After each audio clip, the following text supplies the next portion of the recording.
Seorang petani di Desa Ambua Togo, Kecamatan Lasalimu Selatan, Kabupaten Buton, Sulawesi Tenggara, tewas diterkam buaya saat sedang mengambil air di sungai.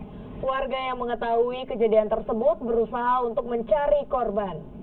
Korban diterkam buaya saat bersama keluarga berada di kebun untuk membersihkan rumput. Namun ketika korban mengambil air di sungai dengan ember, langsung diterkam buaya sepanjang 4 meter dan tenggelam ke dalam sungai. Istri korban yang mengetahui kejadian tersebut meminta tolong kepada warga untuk melakukan pencarian.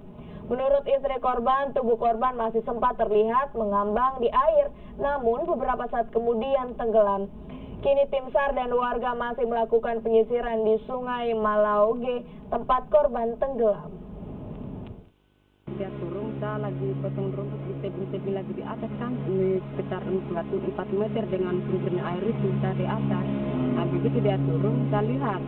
Nah dari atas turun, saya lihat itu.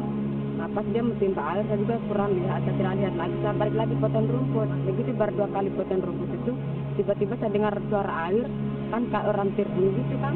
Nah pas saya lihat begini, padahal posisinya dia sudah tangannya ke bawah, nah telungkup.